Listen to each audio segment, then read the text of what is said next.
एक सेठ जी काफी बूढ़े हो गए थे। दाना दलने की एक चक्की थी उनकी। दुकान पर बैठे थे, बूढ़े होने पर भी दाना दल रहे थे। दलते जाते और कहते जाते, इस जीवन से तो मौत अच्छी। इसी समय एक साधु दुकान के पास होकर निकले। उन्होंने सेठ जी से ये शब्द सुने। सोचा, कितना दुखी है यह व्यक्ति, इसकी सहायता करनी चाहिए। उसके पास जाकर बोले, सेठ बहुत दुखी लगता है तू।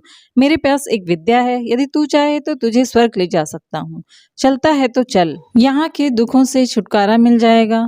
सेठ ने साधु की ओर देखा और बोला, बहुत दयावान हो तुम, परंतु मैं जा कैसे सकता हूँ? इतना बूढ़ा हो गया, अभी तक कोई संतान भी नहीं हुई। संतान हो जाए तो चलूंगा अवश्य। साधु ने कहा, बहुत अच्छा, और चला गया। कुछ वर्षों बाद सेठ के 2 बेटे पैदा हो गए।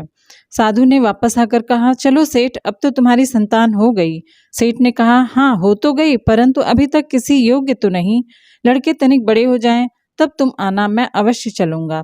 लड़के बड़े हो गए। साधु फिर आया तो सेठ नहीं था। पूछा उसने कि सेठ कहाँ है, तो पता लगा कि मर गए हैं। साधु ने योग बल से देखा कि वह मर तो गया है, और गया कहाँ, तो उसे पता लगा कि वो तो जो बैल बंधा है बाहर, वही उसके पिछले जन्म का सेठ है। उसके पास जाकर साधु ने कहा, अब चलेगा स्वर्ग को? सेठ ने सर हिलाकर कहा, कैसे जाऊं, बच्चे अभी ना समझ हैं।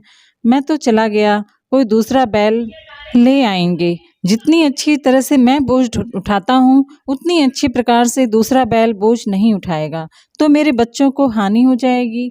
ना भाई ना, अभी तो मैं नहीं जा सकता, कुछ देर और ठहर जा। 5 वर्ष व्यतीत हो चुके थे। साधु फिर वापस आया, देखा दुकान के सामने अब बैल नहीं है। दुकान के मालिकों ने एक ट्रक खरीद लिया है। इसने इधर उधर पूछा कि बैल कहाँ गया। ज्ञात हुआ बोझ ढोते ढोते वो मर गया। साधु ने फिर अपने योग बल का प्रयोग करके पता लगाया, तो पता लगा कि वह सेठ अपने ही घर के द्वार पर कुत्ता बनकर बैठा है।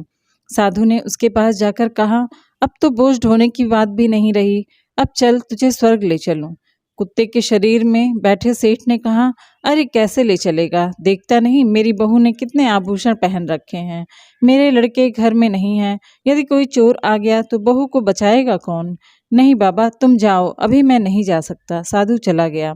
1 वर्ष बाद उसने वापस आकर देखा कि कुत्ता भी मर गया है। उस साधु ने अपने योग बल द्वारा पुनः उस सेठ को खोजा, तो ज्ञात हुआ कि वह अपने घर के पास बहने वाली नदी में नाली में कीड़ा बन के बैठा है। साधु ने उसके पास जाकर कहा, देखो सेठ, क्या इससे बड़ी दुर्गति भी कभी होगी?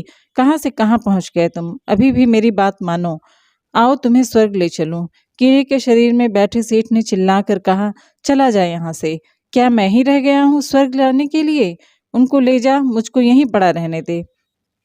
यहाँ पोते पोतियों को आते जाते देखकर प्रसन्न होता हूँ। स्वर्ग में क्या मैं तेरा मुख देखता रहूंगा? यह है मोह के चक्र में फंसे रहने का परिणाम।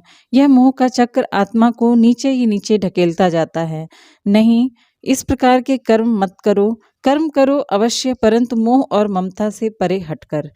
कहानी आपको कैसी लगी? अच्छी लगी हो तो अपनी राय कमेंट बॉक्स में दीजिएगा, और चैनल को सब्सक्राइब करना ना भूलें। इससे न्यू यूट्यूबर को मोटिवेशन मिलता है। Thank you for watching. जय हिंद, जय भारत।